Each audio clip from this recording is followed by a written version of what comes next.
Greetings, everyone. Today is another conversation in our Built to Be Heard series.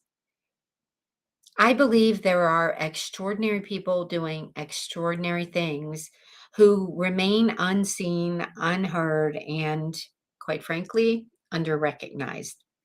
Not because they lack the expertise or the talent or the desire, but because they were never taught how to share their unique gifts in a way that feels natural and aligned. So today's message is simple, and it is that you do not have to become someone else, maybe someone that you admire, someone that you see online, simply to be heard. Now, I believe that the future does not belong to the loudest voices. It belongs to the clearest, the kindest, and the most courageous ones.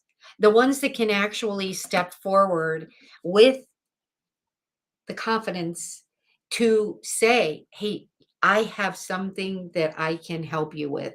I have a top of mind problem that I can solve with our solution. Now, I have 3 points prepared for you today, and again, you're going to recall if you listened to, last week's or one of the previous ones, that a lot of these are very similar, and there is a reason for that, because I feel that in today's distracting world, we need to hear things multiple times, sometimes in a few different ways. But I'm looking to particularly serve the right people in the right rooms with the service offerings that we have at the Happy Executive. I'm also looking to introduce people to people in my network and build affiliate and brand partnerships. So I am here to serve. And I want you to know that your presence matters. If you feel that you're not visible enough to the right people in the right rooms, the good news is that can be changed. So, onward to point number one. Just because people don't see it doesn't mean it's not challenging for us. And this is when I'm speaking about the weight that a lot of us have or are carrying on our shoulders as we continue to build our businesses. Okay. Now, some of us may have caregiving responsibilities, just everyday life disappointments. We may be reinventing, our life after a breakup or reinventing our business. And a lot of times, those actions we choose to stay quiet about and just keep going. But the weight sometimes gets almost unbearable. And sometimes the greatest growth that we experience does happen in private, our breakthrough moments. However, I think it's important to recognize that just like it's not easily understood how it is to walk in someone else's shoes. We don't know what that thought leader, what that founder, what that CEO is carrying on their shoulders. We may only see, a few different facets of what's going on. So I say that because I too have been someone that has carried weight on my shoulders, like all of us, I believe, and I've always felt like, oh, I don't want to complain, even though sometimes it's not complaining, it's just, talking things through. However, there's only so long that we can carry that weight. And I just want to recognize, like I said, that even though people don't know that you're, carrying a lot of weight, or maybe you're caring for elderly parents or a loved one, or someone is sick at home. Maybe you have a special needs, a child that requires some extra care. Maybe you're going through your own health issues. Whatever it is, just know that those are going to make you stronger. But I don't want you to feel like you're alone with that, because we feel alone enough as we build our businesses. Okay. So just know that like the work that we're doing even behind the scenes is preparing us for what comes next. And the roots that we're building and growing in darkness happens, right? Underneath the ground before anyone sees the tree, before we see that tree breaking through the ground. And I share this with you just to put it in perspective that it's not going to be easy, like it's not, because we all have peaks and valleys. So I encourage you to keep going. And I want you to know that even if you choose to keep your story and the weight that you're carrying on your shoulders hidden today, that very story can give someone else someone else hope for tomorrow. So when you are ready to talk about it, it's so inspiring because it's a connection point, right? And you can be the vessel, you can be the person that actually gives someone else hope. Point number two, and this is important as well, the world cannot benefit from gifts they cannot see. This goes back to when I talk about serving the right people in the right rooms. Well, of course, we have to figure out how do we find the right people in the right rooms, right? And we've heard that old saying about the squeaky wheel gets the grease, right? Well, I'm reframing that today and I'm saying the steady wheel gets people to where they need to be so they can see you, getting the right people to you in the right rooms so they can see you, hear you, and decide if the solution you have is for them.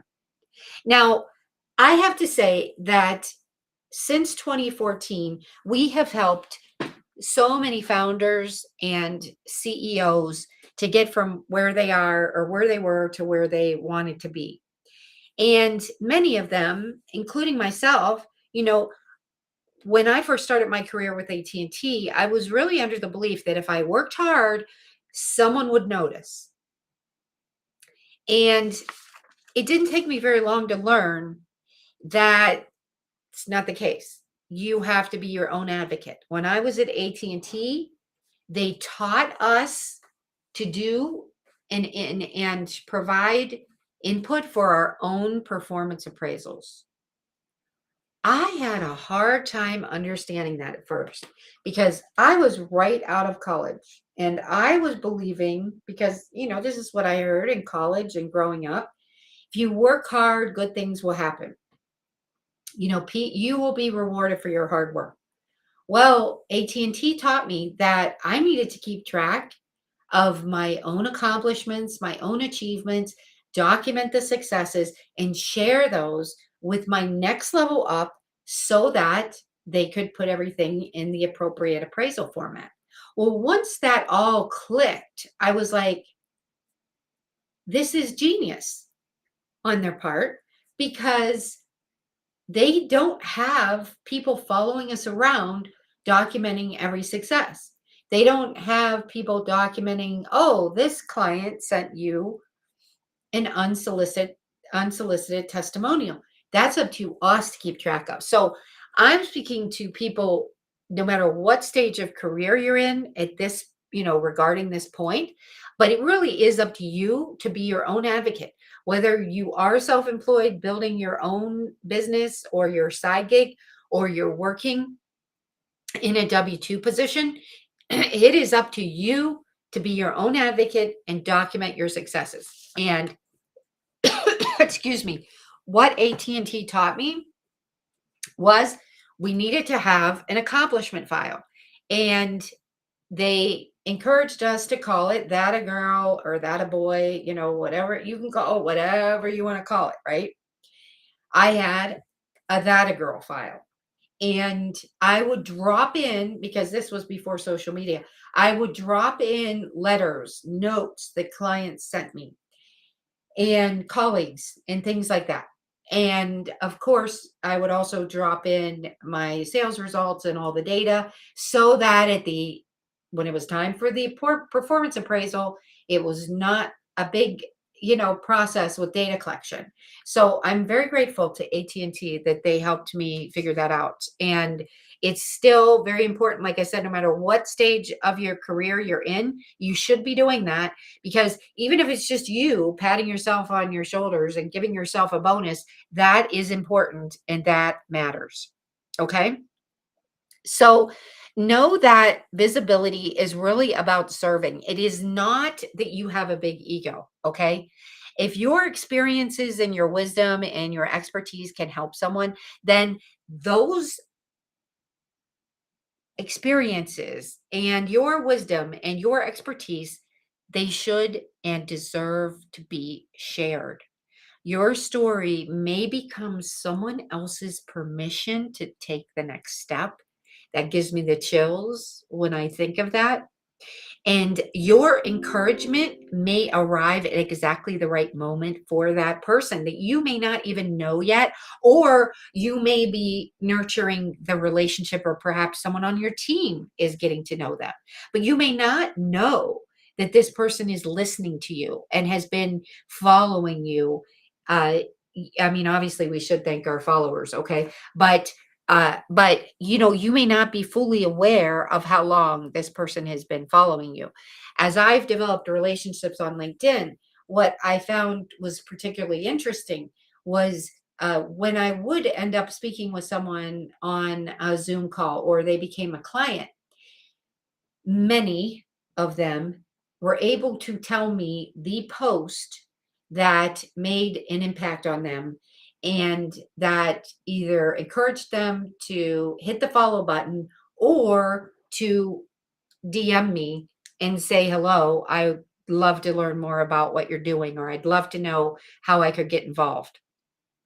So do not think, if this is you, do not think of visibility as vanity anymore, because visibility really is how can we get in front of the right people in the right rooms to serve them. And I think you'll agree with me that the world does not need any more noise at this time. It really needs humans to be willing to share their truth and generosity and courage. And you might think, well, but you have a technology aspect to your business, Victoria, and when you talk about AI and automation, and that is true. And I just recently finished up my PhD work in AI automation and marketing. However, we have to lead with the human first, and then we can use technology tools and automation to make things easier. But we have to have a human in the loop as we're building or scaling this, so that we can make sure that it's going to go in the right direction. Okay, point number 3. You do not need to become someone else to be heard. Like I was saying earlier, you don't need to become more like your competitor. I think that if perhaps you've been on LinkedIn for a while, or you've been, just kind of checking LinkedIn out, I think that, at one point or another, we may think, oh, well, that person is posting about, about leadership qualities. Well, what if I do a leadership quality post? And then it doesn't get the same results. That's because we all have our own unique points of view, and we don't need to become someone else to be heard, like I said, or be seen. We need to figure out what it is that we stand for and speak about that. Speak about the offerings that we have. And it is challenging sometimes. I've had to envision putting blinders on many times over the years, because it's distracting. Or you see someone else getting so much engagement in this, and maybe you be tempted to abandon what you're working on so that you can do that. But even though in today's world, and especially if you are building a prospect buyer list in email, which is important, everyone should be doing that. We must continually build a prospect buyer list so that we can nurture those relationships, so we can have people disqualify, pre-qualify themselves. That's super important, okay? But you must be able to connect with people and have the conversations. And then when we have a prospect buyer journey clearly identified and tested, then we can start stacking other tools. I think that's important. Okay. So that's why in this Built to Be Heard series, I'm leading with the human first. Okay.